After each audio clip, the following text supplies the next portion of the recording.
Do you sometimes do odd things when it comes to dating and relationships? Little behaviors or mental thoughts or feelings that you're like, what is going on? Why am I feeling this way? Why am I behaving this way? Why am I feeling so anxious right now? Why am I being so clingy right now? Why am I trying to avoid this person that I know that I like? Why do I have this compulsion to break up with them even though I really want to be with them? Why am I just a little crazy when it comes to relationships? Well, welcome to the club. We all are. And let's talk about what's going on and how to shift that in this episode.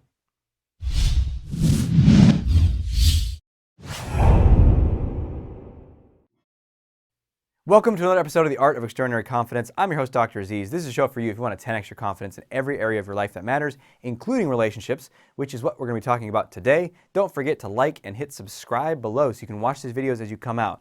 The more you watch these videos, the more you study this stuff, the more you apply this, the better your life will get. It's worth it. Give yourself that gift of studying this stuff. It's free. It's incredible. By all means, use it. So, how do we feel more secure in our relationships?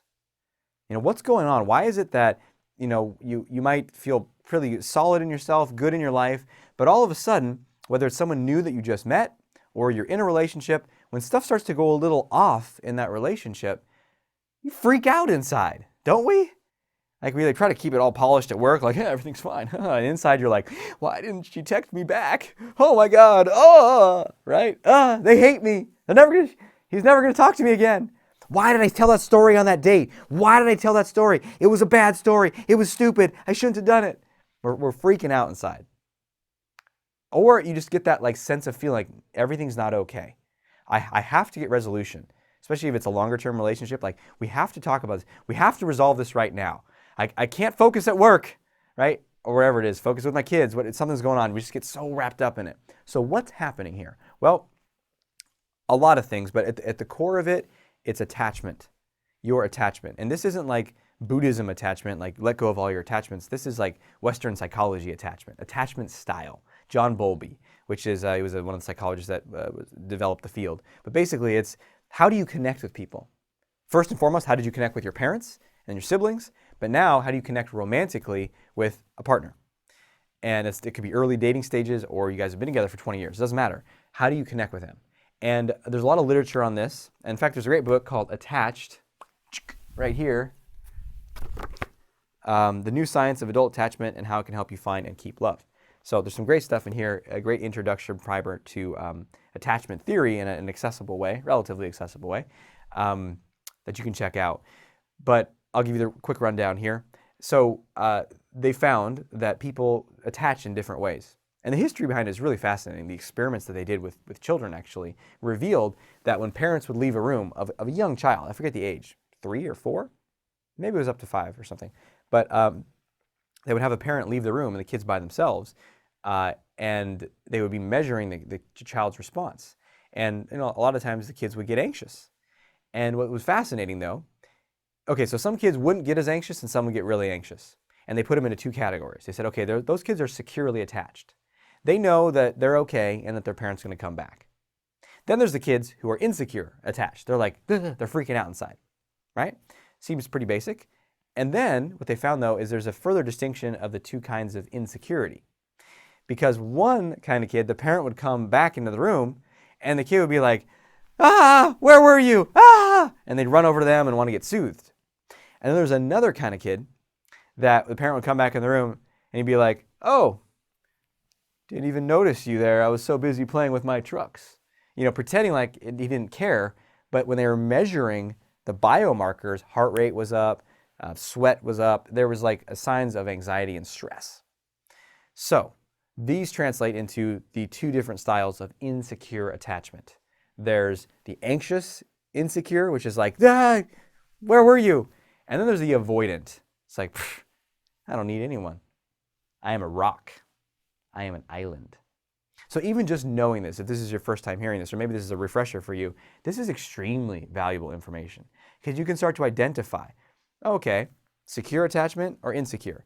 And here's the thing, if it's insecure, you tend to veer towards one way or the other. So I personally, when I was doing a study of this, found that, I tend to be avoidant style for the anxious side, or the insecure side. I'm avoidant, which is sort of like, look, I can just break up with you. I don't need anything. I can have long stretches of time alone. I don't need as much. I don't need anything. And then of course, if I would break up with a woman or something, because we would start getting closer, and then I would be avoidant, so I'd break up. And then I would like terribly miss them. Like, why did I do that? But I was like, yeah, but I can't go back because I want to get away. So there's like this push-pull inside. And the flip side, if you're more the anxious side, then it's like you experience, and you might try to hide it, but it's a lot of like need. Like, I need them. I need that. Why aren't they texting me back? I'm freaking out that they're not texting me, but I don't want to show that I'm freaking out because that's going to make me look crazy. Or like, I'm so anxious they didn't call me, or they're late when they said they were going to be here on time, and I'm freaking out about it. But then you try to hide it because you don't want to look too desperate or too needy or too clingy. But sometimes it just spills out of you, and then you're like, wow, why didn't you text me back? You don't care about me. Oh, why did I say that, right? So we kind of lose control, because here's what's happening. When we have that insecure attachment, the way it translates into a romantic relationship, just like the mom walking out of the room, we feel like our partner, it's not secure, like our partner could leave us, almost like at any time for any reason. Now, not intellectually, but like emotionally, just kind of in our nervous system, in our heart, in our cords, our emotions. It's like they could, and so we feel a little unsettled. Now, it might not be that way all the time, but something can trigger that, and then that activates the anxiousness in us, the insecurity in us. And then we're going to flip into our style, our avoidance style. Like if we feel like they're pulling away or whatever, we're like, well, fine, I'll just pull back double. I don't need you. Or if we feel like they're moving away, we're like, come back. So it's going to pull us into that. And you'll repeatedly go to one way or the other.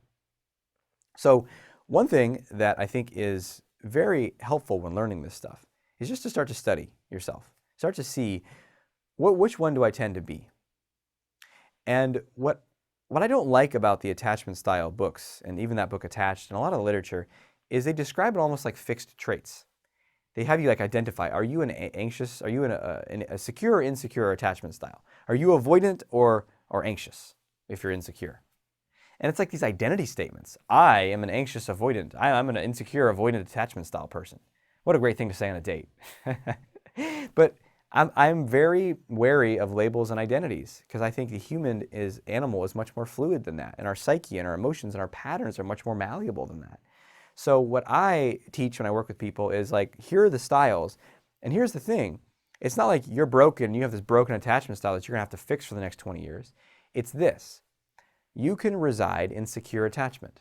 You can feel relaxed and secure in your connection with someone. We all have that. We've all had that experience. You just feel like, yeah, relaxed, we're hanging out. I mean, on a date, you're feeling relaxed, or you're watching a movie together or something, you're in secure attachment right there. Now, something can happen where you start to fall off of that. Something can trigger you to start to feel insecure in your attachment with them. And that's what you need to learn how to address. That's what you need how to fix. Because it's not that you're always this insecure way. It's just, well, something happens. Well, what is it? What are the triggers for you? Is it a certain behavior they do? Like I mentioned the example of not responding to a text. Do you have an unconscious rule that if they don't respond to my text within 30 minutes or 3 minutes or an hour, then something bad's happening? They're dead? They're leaving me? It means they don't like me anymore? Now, again, this stuff might seem so irrational that you're like, Aziz, I don't think that way. Come on. But pay attention to your emotions. Your emotions are showing you what you really think and what the rules are. Because you want to be honest with yourself. You don't want to try to look good to yourself. You want to be honest with yourself and say, what triggers my insecurity? And then if that starts to trigger, then how can I work with that? And you want to realize that it's fluid. So once you start to go into insecure, whether you're anxious or avoidant, you can find your way back to secure within moments, within minutes, hours, I mean, sometimes seconds when you get good at this stuff. So you don't have to fix your broken personality or attachment style. It's a state. You get into a different state. You get back to secure. Oh, I'm feeling anxious. Let me get back to secure. So how do we do that? Well, I recommend reading Attached. Give it a full, they have tons of ideas on how to do that. I'd also recommend reading my book, Not Nice, because I talk a lot about attachment style in there, and specifically how we think that we have to be a big part of our insecurity and attachment is we think I can only be this way, this little tiny band of myself. And if I'm all of myself, you're going to reject me. So I got to be on my best behavior. And not nice is all about helping you be all of you, not just the nice version of you, not just the small version of you. So, I mean, there's a lot of deeper study you can do around this. A few basic tips. For one is if you are tend to be avoidant, like I am, then a key thing that's really helped me in my life is to consistently remind myself that relationships are important. Relationships are important. Again, these things seem stupid obvious, but we can, in that moment, we can kind of focus on other things or feel like we don't need it. Oh, I can be by myself. I can take care of myself. I can work. I can go work out. I don't need to be spending time with them. No, relationships are important. Time is important.